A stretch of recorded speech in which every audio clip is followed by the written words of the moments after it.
Waziri Mkuu wa Israel Benjamin Netanyahu amesema wazi kuwa licha ya ukaribu wake wa kisiasa na Rais wa Marekani Donald Trump, si kweli kwamba viongozi hao wawili hukubaliana kwa kila jambo au kwamba mmoja humwelekeza mwenzake nini cha kufanya.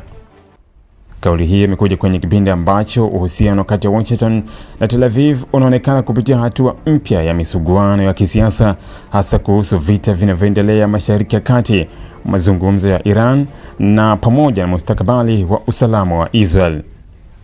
Akizungumza katika mkutano wa kimataifa wa sera wa JNS uliofanyika Jerusalem, Netanyahu alisema kuwa kuna mitazamo miwili ambayo imekuwa ikisambazwa kuhusu uhusiano wake na Trump, lakini kwa maelezo yake yote mawili si sahihi.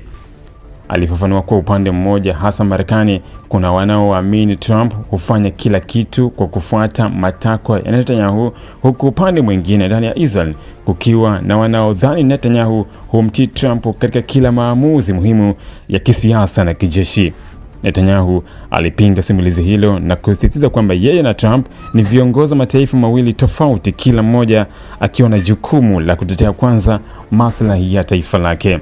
Kwa mujibu wa Netanyahu, yeye analazimika kutazama mbele usalama wa Israel, wakati Trump yeye anatetea maslahi ya Marekani. Alisema ni kweli kwamba katika mambo mengi mawazo yao yamekuwa yakifanana, lakini hilo halimaanishi kwamba hukubaliana kila kitu. Kauli hiyo imepewa uzito mkubwa kwa sababu imetolewa katika wakati ambao tayari kuna dalili za kutoelewana kati ya serikali ya Israel na utawala wa Trump kuhusu namna ya kushughulikia mgogoro wa Iran, vita vya Lebanon na mipango ya kidiplomasia inayolenga kuzuia mzozo huo usienee zaidi katika ukanda mzima.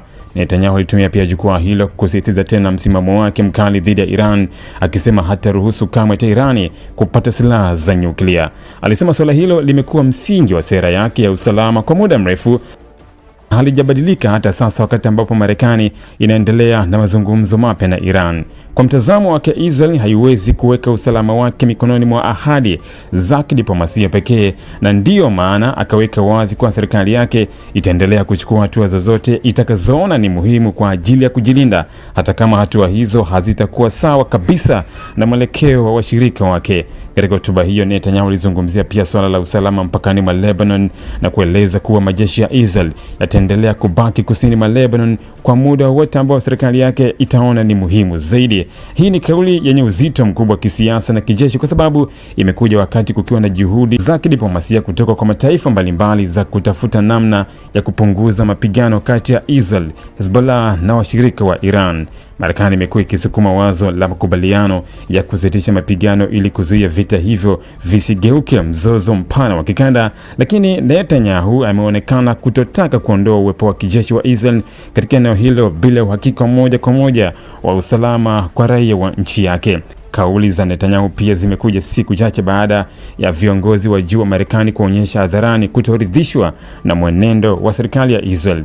Miongoni mwa waliotoa kauli kali ni makamu wa rais wa Marekani James David, ambaye alijibu kwa ukali upande wa Israel waliokuwa ukikosoa mwelekeo wa mazungumzo ya Marekani na Iran.